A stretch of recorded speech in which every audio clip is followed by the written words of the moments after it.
For now 15 conversation. Now this was off on news earlier and it's the basis for the conversation now. Okay, actually it was on the news yesterday. A federal high court about Harcourt has asked the Rivers State Commissioner of Police Friday Eboka and the disbanded Eagle Crack unit to pay the sum of 20 million naira as damages for parading the owner of an orphanage home after accusing her of running a baby factory. Recall that in February last year, the police paraded the owner of Tender Life Initiative Foundation, Chinelo, Odioakosa-Mmakwe, and her staff for allegedly running an orphanage home. But after Mrs. Odioakosa-Mmakwe was released from police custody, she took authorities to court for violating her fundamental rights. Justice Mohammed Eboka, in his judgment, granted the 7 reliefs sought by the claimant. He also condemned the police, or the practice, of parading suspects. Now, shortly after the court proceedings, lawyer to the owner of the orphanage home, Henry Ekine, spoke to newsmen, and here's what Henry had to say on the matter.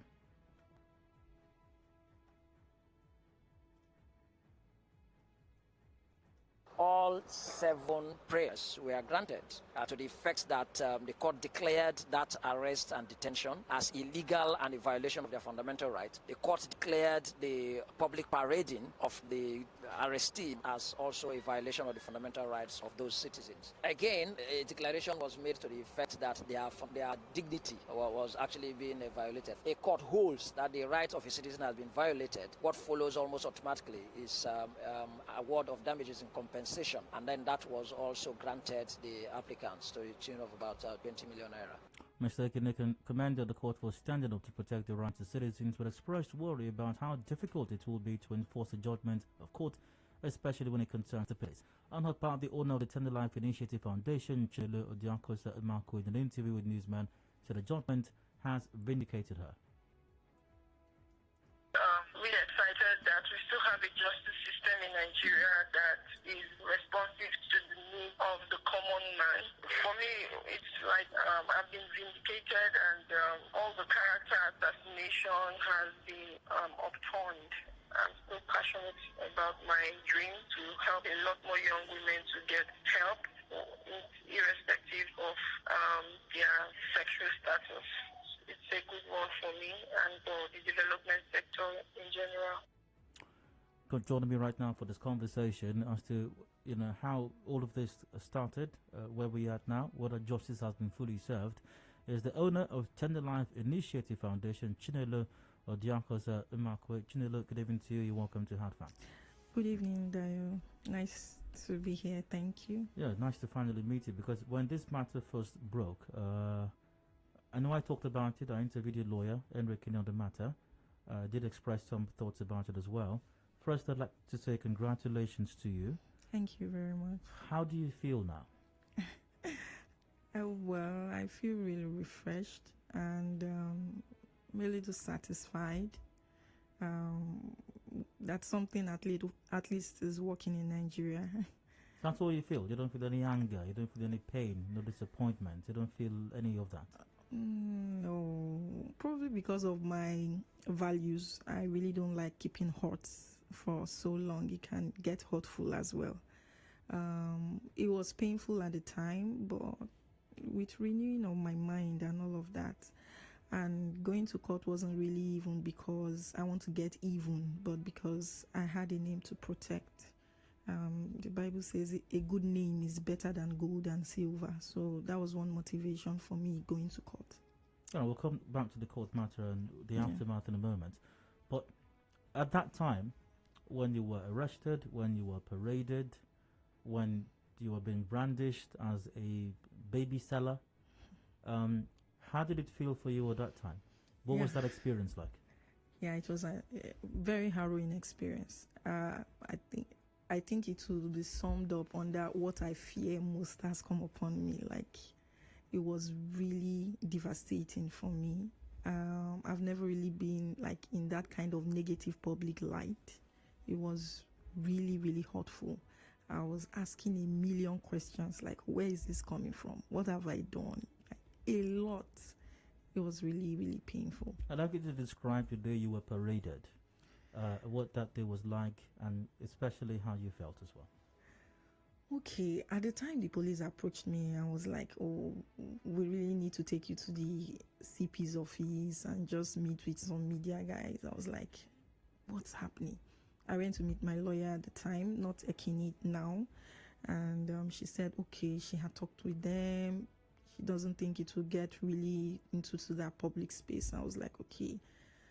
We got there with the babies and everything, and everywhere was flooded with journalists. I wasn't expecting that. I was dumbfounded. Like, so you didn't know you were going to be paraded? We were informed that there will be some journalists, but not in that. Like, there were, even when I asked questions like, what have we done? What exactly is happening? We didn't get answers. So it was happening so fast.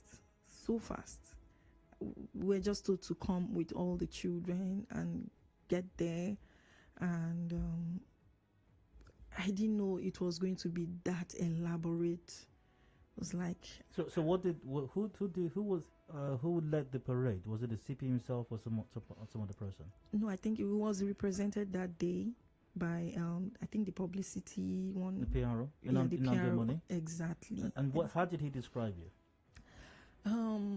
At the time, he of course he read that we were suspected for baby trafficking, and it was later we found out that they said we were bypassed. We were in a bus full of children coming from Obigbo, and I was like, what's happening here? And all of those things were lies, like they were not right. But at the time, I was so shocked. I couldn't even say a thing because I was still trying to grapple with all of the shock. Even when I was called upon to speak, I wanted my lawyer to talk at the time. So it was shocking. He said a whole lot of stuff, but I knew at the right time I'll have time to speak about it. So prior to the day you were paraded before journalists and all kinds of things were said about you and your establishment, you'd not been arrested yet? We were at home, like in the office. I came to the office like every other regular day, and we just saw, police people like the e-crack all over, and we're like, what's the problem? And they said, don't worry, we should just come back in, we should get all the children. And I was like, why? Well, it was the same day? The same day. That was your first encounter with them? Yes. Okay, go on. In the evening. Okay, they came in the previous day to my office around, say, 4 p.m. And then we stayed up so late in the night with so many things. The children were, I don't want to explain all of that. It was really, really bad because the children were not very well kept, were treated a little funny. So the very next day, the first thing they approached us with was that they really need to go on air and talk about this. And I was like, why? At the time, they had requested for my papers, my registration certificate and all of that. So I kept pulling out all of them. And then I heard one of them whisper like, she has papers. I didn't still understand what was happening. Another police officer called me in and said I should just tell her the truth. Am I really doing something fishy? I was like, and then that was when I broke down. I started crying. I was like, no, we don't sell babies. I have never given out a baby even for adoption. How much more to sell a baby? Do you know what it means to run a baby factory in a town like Woji, not in a hidden place? We don't do that. It's not even an enclosed place. So at the time, they were still doubtful. And then from everything, they had not done their investigations properly. That's just what I realized. Did anybody ask you for money? Certainly. When I was moved to the state CID, we had requested, because they had kept me there for a long time. And I was like, is there any evidence? They had requested for the mothers of the babies. We had brought the girls. They had interviewed them. We had even brought some of their families who gave them consent to be in our custody. We had showed them pictures of some of the children having their birthday parties. And at the time, I don't know, I was like, do you have any evidence for this? So they weren't forthcoming. They were like, okay, we've established that there's no trafficking or anything, but because you're keeping pregnant girls, it's not a good thing and stuff like that. So we had stayed up to 11 days at the time. So my lawyer had to put in a court proceeding, an ex parte order, why they were still keeping me that long. I don't know if they got wind of it. So all of a sudden, they just out and said, what can you offer? And I was like, let me go. I don't understand. And we're like, we need to give something. I said, well, I can't say anything. You remember, I don't have my phone. I've been in your custody. I need to talk to my husband. So he said, no, you don't need to talk to your husband. Just tell us, what can you offer? Like anything you can offer. I was like, it's really difficult for me to say that. I really need to talk to my husband. And that was when he said, okay. And then they tried to get my phone out. I made some calls and told my husband he needed to come by. It was after we were billed, I found out that he had paid, they extorted some money from him. How much? If I can put my figures right, they had collected around over 100,000 at the time. This was at the state CID? Should be around 200,000, around 200,000 plus. This is at the state CID? Yes, that was at the last stage. Okay. They had taken some money for investigation. They said they needed to do the investigations and all of that. He had been paying some money up until that time. They took me to my office, although they didn't handcuff me. Of course, it wasn't a criminal and they didn't have any evidence of anything. So yes, we had paid some money. I will really need to settle down to collect like all of that amount. It was. Do you know the officers to whom the monies were paid? Do you remember any names? Yes. If It's I okay. don't know if it's right. Okay. It's fine. It's fine. Go ahead. It's totally fine. If it wasn't fine, I wouldn't ask you to do it. It's totally fine. I don't know if I can pass that question. No, go ahead. You can give the name. It's fine. As much as you're not breaking any law. Yeah, I know that, but I really wouldn't want to mention someone's name on air. Are you still afraid of them? No, I'm not afraid. Really, I'm not afraid. Centrally. About what? But when. Okay, it's fine. Let's leave it. If you're not comfortable, let's leave it alone. So I need to ask you. You said just a while ago you've never done this. You've never sold a baby. You've never even put up a baby for adoption. Adoption. Adoption. Pardon me. Thank you. Talk less of or talk more of selling the baby off. So what do you do at the Tender Life Initiative Foundation? What is it about, really? Okay. So I've been working in Rivers at the time for over a decade, and we have found that I work more with orphans and vulnerable children and young people. And one of the recurring issues we had at the time was having young girls get pregnant and they have nowhere to go. Sometimes they are estranged from family. The boy denies them, and then there is no safety net for them. As a development worker, we are not meant to discriminate anyone, no matter what happens. We were taught not to blame the victim. So we found out that there was a need. Sometimes when we refer them to homes, they are told to pay some money for their upkeep, and some of them are really from poor homes. And when we refer them to the appropriate authorities, even at the time, they said they didn't have a home for such girls, except you want to give up your baby for adoption. That was usually the condition. And many of them had issues. Many of the girls who were with us didn't want to give up their children for adoption. Some of them came for counseling. Some of them wanted to remove the babies. We counseled them not to. And then with a gradual process, we get consent from their families, bring in their parents, they get to sign affidavits or guarantors form and stuff like that. We inform the appropriate authorities of everything we are doing, every step of the way. So at the time, apart from what churches do, like faith-based organization, there was no NGO that I knew of that was feeling that need at the time. So we felt we could step up to the plate. Did you have any formal training or any kind of training at all in this line of work? I have a master's in psychology, program evaluation and research. I also have a BSc in sociology and anthropology. I'm currently doing my PhD in public health epidemiology. So that sounds like a qualified, eminently maybe. So you said you were properly and duly registered. What sort of registrations did you have? We were registered with the Corporate Affairs Commission, and it's really strange because in some other states they don't require any more registrations in the state. But for Rivers State, we're made to register with the state government. But for the federal, we have that.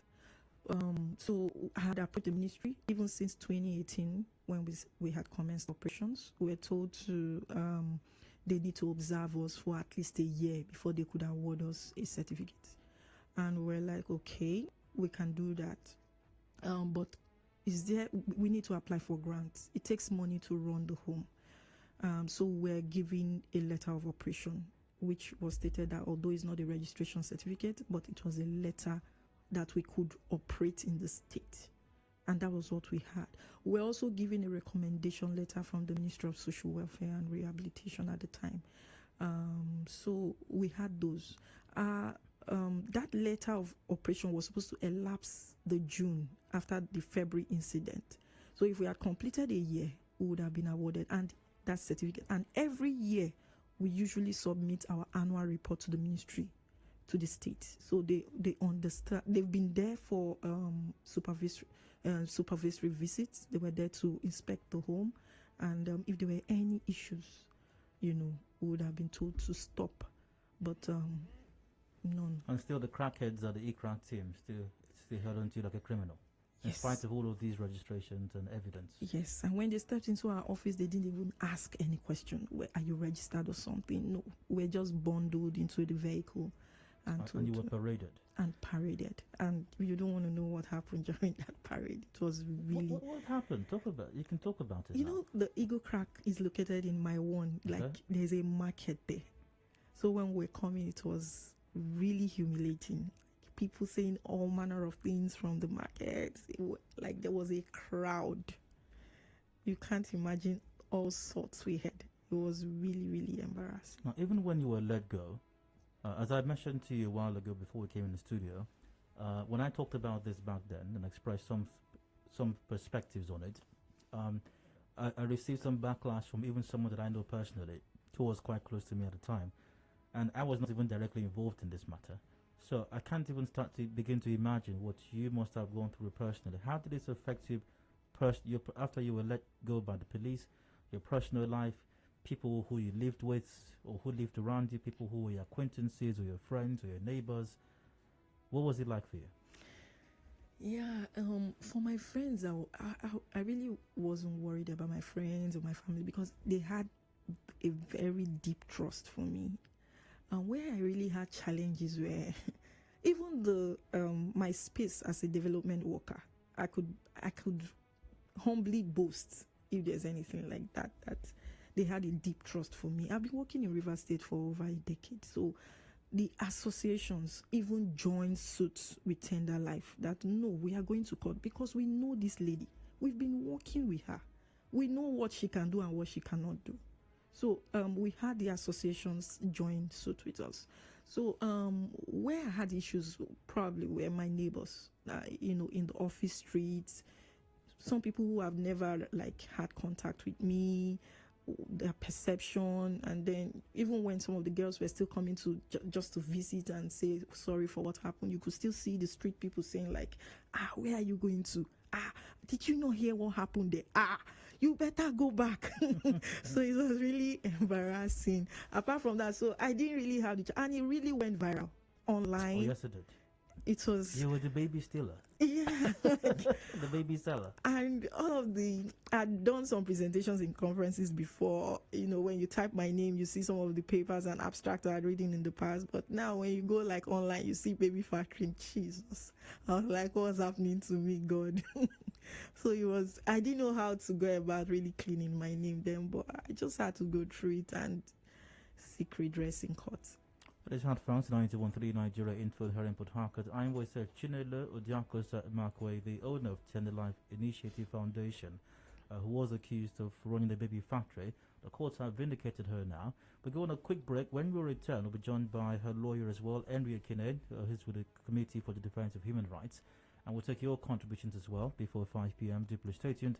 Hard Facts continues shortly.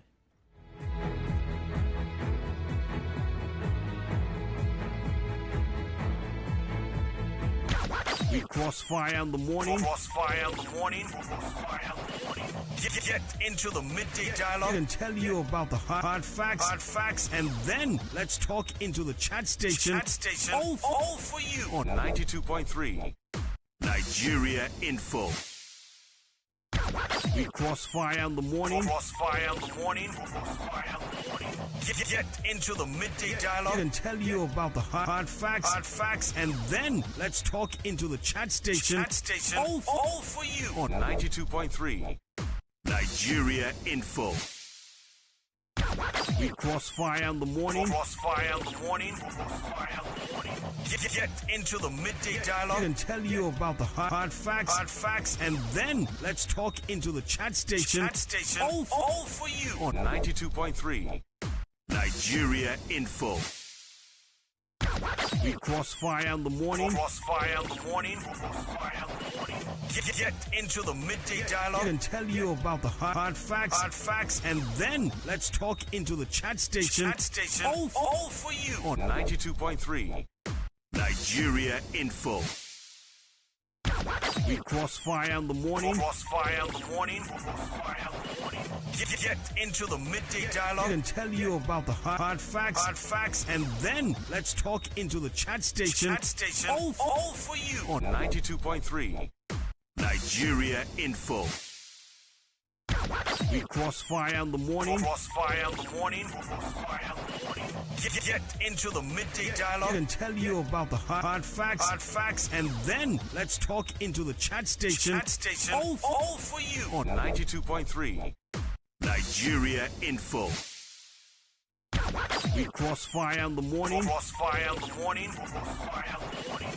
Get into the midday dialogue and tell you about the hard facts, and then let's talk into the chat station.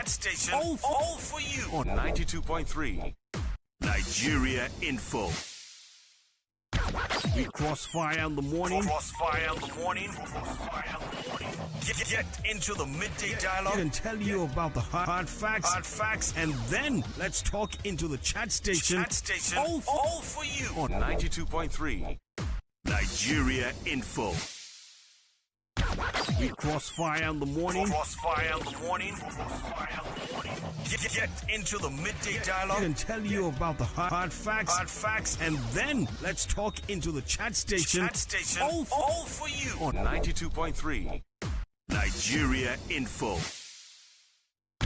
We crossfire in the morning. Crossfire in the morning. Get into the midday dialogue and tell you about the hard facts, and then let's talk into the chat station. All for you on 92. Connect with your customers. Advertise on 92.3 Nigeria Info. Visit our downtown office at Shop 9, Mediatrix of All Gracies Plaza, opposite FIRS, Stadium Road, Port Harcourt, and book your commercials. Call 081018162 and let us connect you to your customers. We crossfire in the morning. Crossfire in the morning. Get into the midday dialogue and tell you about the hard facts, and then let's talk into the chat station. All for you on 92.3 Nigeria Info. We crossfire in the morning. Crossfire in the morning. Get into the midday dialogue and tell you about the hard facts, and then let's talk into the chat station. All for you on 92.3 Nigeria Info.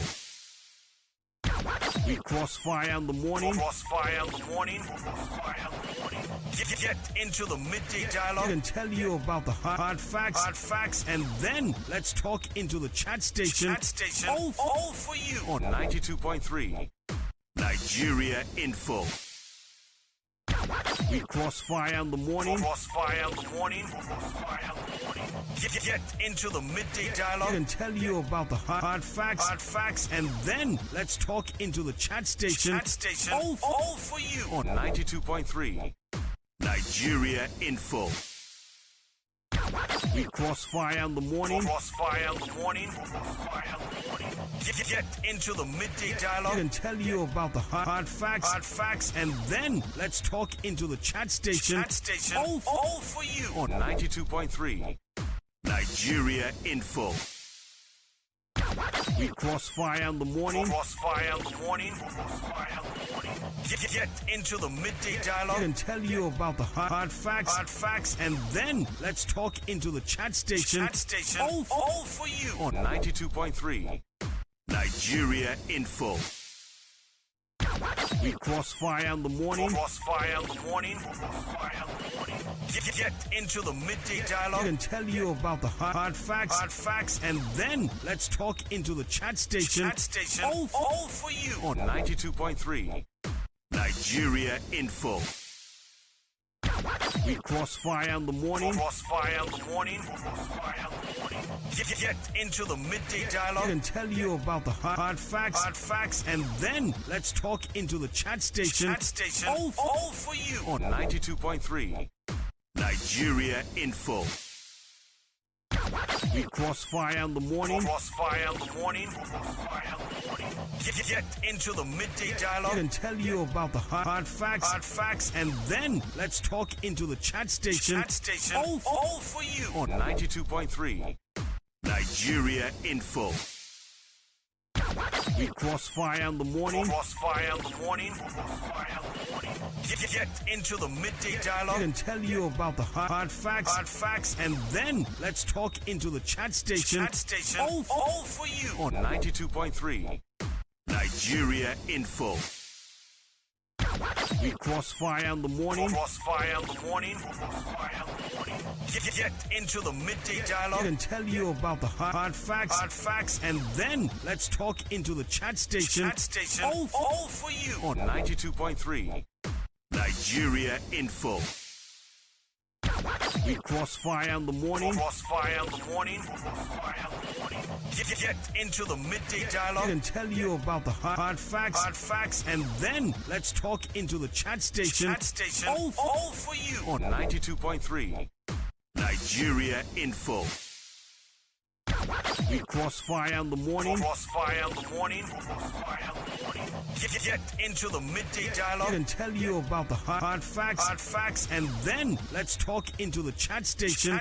All for you on 92.3 Nigeria Info. Welcome back. Thanks for staying tuned. Stay hard facts to 92.3 Nigeria Info. Harcourt. I'm Dai. We got 17 minutes to go before 5 p.m. Conversation continues. Federal High Court in Port Harcourt has ordered the River State CP, Eboka Friday, to pay 25 million naira as damages to owner of Orphanage after accusing her of running a baby factory. And my guest in the studio, Chinelo Odioakosa-Mmakwe, is the owner of Tender Life Initiative Foundation. Chinelo, you're welcome once again. Thank you. And we've just been joined by her lawyer, Ekine, who is with the Committee for the Defense of Human Rights. Henry, you're welcome. Great to have you in the studio. Thank you very much. Good to be here again. I've had quite the conversation with Chinelo already. I have a few questions for you. Now, from our interaction with Chinelo before you arrived, she mentioned that initially she had a different lawyer. And so how, when, and why did you become involved in the matter? All right. We got involved when one of the leaders of one of the associations she mentioned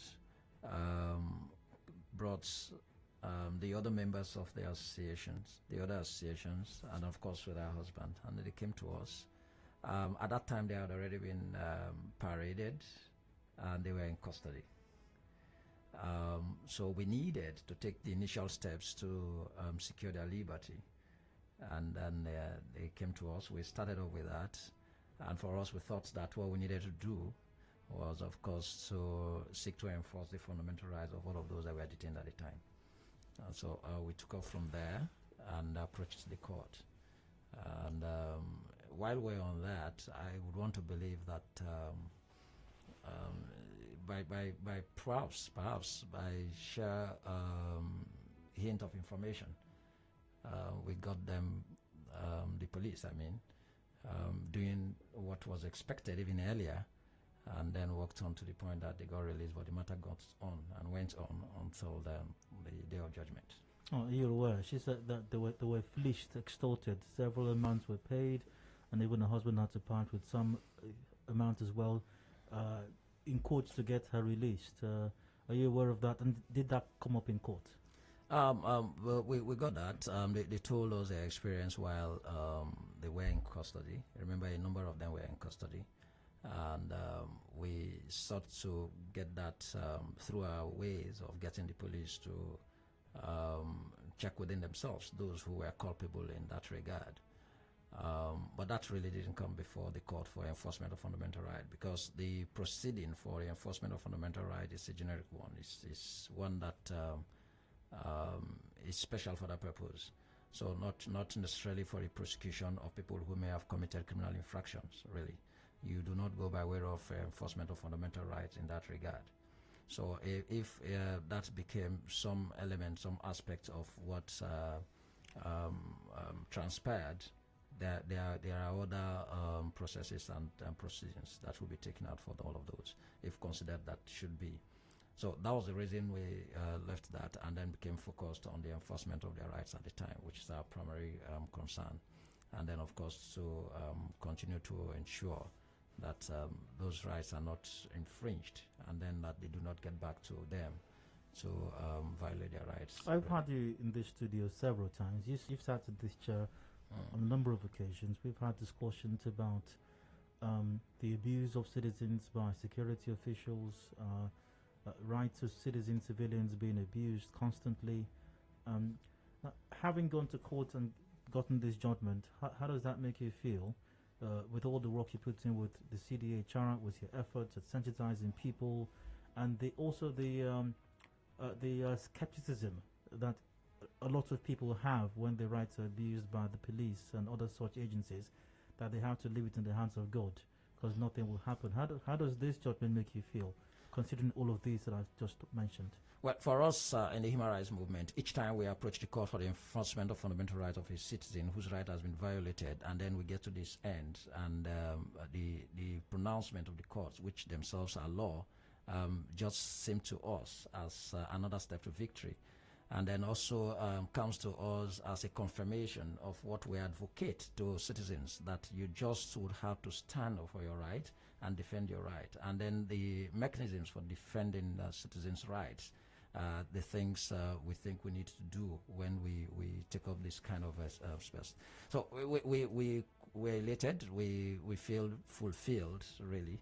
And of course, it is not just about the fulfillment, really, on how we feel, but about advancing our laws and then also creating more confidence, kind of posing more confidence in citizens, because every day rights of citizens are being violated. In fact, I left the office attending to just about similar situation really again. Then every day we hear this kind of violation of rights of citizens, where this particular one is a young lady being picked up. But again, I don't know what is happening around that Rupoko, that whatever tactical unit that goes there seem to have a common feature. We had the ICRAC from the Maiwan, and they moved there, and then they became worse, I believe, and then got to the disbandment. And I wonder what tactical unit has gone to take that place. They behave the same way. I think that's the anti-kidnapping also. And then they just arrested someone because they were looking for her husband. That's just the matter I treated last and left the office for this place. So at all times, we continue to advocate, educate citizens, and encourage them that whilst there are persons who may have taken out, perhaps deriving pleasure in violating rights of citizens, but then there are laws, and then the courts are there to listen to you, and then when you have your matters properly advanced and canvassed before the courts, of course, you still have an opportunity to have justice. Join the conversation right now if you will. We have got about 10 minutes to go for that. Call 0817 923 0002 or 0003, 0817 923 0007 or 0009. We're live on Twitter at Nigeria Info PH, also facebook.com/Nigeria Info PH, via Twitter at Apostle Tweets. I'm wondering how Nnamdi O will feel about the judgment of the FHC on this matter. I'm really worried. The police PRO, a lawyer by training, will always jump the gun and dehumanize suspects by parading them like common criminals, but has never paraded criminal police officers. I can vividly remember how Nnamdi Omoni made this a super breaking news. He proudly told the world that the gallant men of Eagle crack team busted a baby factory with his combined team of other security agencies. It was at the heat of Ikoko 5 saga. They hoped to divert attention.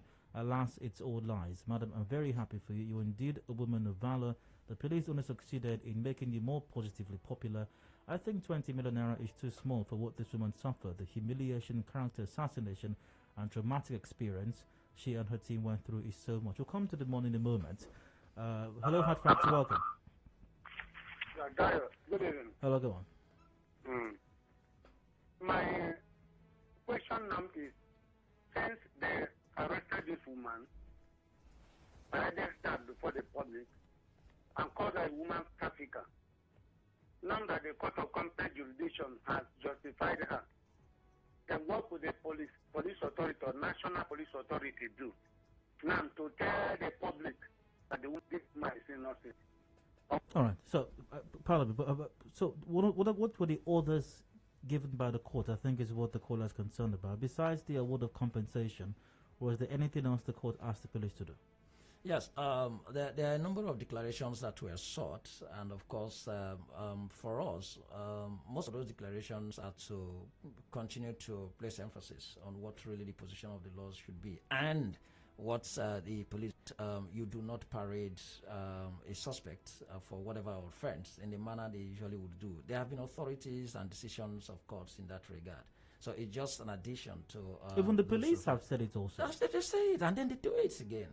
So again, to also say that you do not deliberately dehumanize or rather abuse the dignity of any person by whatever style of treatment. It shows another that it is the position of our laws that you do not, I think that there's a procedure that you have to actually investigate. You don't just choose to keep someone in custody for however long you desire, and the guise that you're carrying out investigation is a wrong procedure of investigating any matter anywhere, even in our laws. And then the judiciary, the courts have actually decided that very profusely. So it's one of those issues that, and then some have even been there for perhaps my village, the Ogbogolo I keep saying, which for now you can't easily access. Perhaps you go in once in a week. The point is, there is no place that you would not find a court within 40 kilometers radius. And that's what the Constitution envisages. That it's only in such circumstance that you probably would keep someone beyond 24 hours. Oh, Harry, I'll have to give a hard fight to I want to congratulate the lady there in the studio for the victory. And I need to say this. My name is George, calling from Oyibo. Police, I don't know, Dayo, if you're opportune to leave the shore of this country, you would discover that the police are friends to the citizens. Here in Nigeria, we just say it, the police is your friend, but they are not your friend. You see the way police pamper people outside the shore of this country in order to get the facts from them. They don't rush into issues. Why parading a woman that you've not even known for so long, you don't know much about her, you're just parading her. But at the end, they have ended up making her more popular and paying damages. I am happy with this court's judgment. Honestly speaking, the police should learn. I keep asking, can they go for courses? Can they travel out and learn more on how to take issues? I mean, it's embarrassing. Congratulations, young lady there. Thank you. I've got a comment via WhatsApp. Madam, if you don't, this is directed at Chinelo. Madam, if you don't want to mention the names of the officers who extorted money from your hubby, they'll be covering up for that. It's good the court has given judgment in your favor, but you need to name and shame these officers who carry on brazenly because they know you can do nothing to them. That's Ella from Port Harcourt. Now, I asked Chinelo about this earlier on. She declined to give any names, but as her lawyer, would you advise her to do so? You see, it takes courage, really, to be in the human rights movement. For us, we do, and we pray God to give us the strength to continue to dare to do so. And we ask Nigerians when they come to us and say, oh, they took money from me. I ask, do you know the officer you gave this money? Just tell me the officer's name. Most times the experience that they don't tell us. So I'm not surprised. And sometimes the uncertainty, all experience, not particularly in Chinelo's matter, like the same matter that I just come, it's 400,000 naira that they paid to get the young lady out yesterday. And I've been asking, and I will get to that. Who exactly took that money and who gave to who? Chinelo, are you going to give a name? You know why I'm a bit hesitant to do that? Not because I'm scared, but because it's a systemic problem. It's not the officer you're just giving it to. There are several other officers superior to him who are going to share that money. It's just that it's the officer you're seeing. But that officer had a choice to not ask them of asking for that money. So, are you going to give the name? It's your choice at this point, I think. No, but sincerely, I can't remember his name. But if I think deeply, I think I'll remember his name. Okay. Now, Henry, finally, very quickly in about a minute, you expressed concern as to, if effect being given to the judgment as regards compensation. In 30 seconds, if you can, your thoughts on that. Well, it's really been a challenge before now, but I think the situation is improving, really. What I was actually expressing is that I wish we would have a day where, upon the decision of a court, you just have an instrument, maybe the order of the court, and then you serve somewhere, and as you enforce every order of court that is enforced, it's about the procedure that I was actually concerned about. You take out almost another proceeding, another court action, to be able to, you don't just write to the police that we just got judgment and give you money and then they give. That's the desire. But the real situation here now, you take out a proceeding for the enforcement of judgment and all that. And there are aspects of it that is, we wouldn't want to discuss, because they too maybe, we want to ambush them and then make sure that we enforce that judgment, as a matter of fact. Well, but it's that procedure that I think that Nigerians moving forward will really need to look into, so that judgments of court will really be effective, and people, it will cause some sort of deterrence as well for those who are committing infractions of our laws. We'll have to wrap this up now. Chinelo, this all started with you. I'd like for it to end with you, at least on this show. So, anything you'd like to say? Yeah, I just want to thank everybody, including the Association of Orphans and Vulnerable Children, NGOs in Nigeria, the CISNA, Civil Society Organization for HIV and AIDS, the Rivers State Agency for the Control of HIV and AIDS, a whole host of them, a lot of them who stood by us. And I just still want to encourage Nigerians to step up to court if they have to demand for their rights. Thank you for the great work you've done all of these years, and I do hope that you will keep on doing the great work that you're doing, and even more as well, in helping to give meaning to the lives of lots of young ladies and their babies out there. Thank you very much. Wish you the best. Thank you very much. And thank you, Henry Ekine, for your great impact also. Thank you all the time. We've got the news coming up, news updates. When I return, Rivers State government wants to pay contractors more than 30% mobilization fee. Do you think that's a great idea? When I return, please stay with us.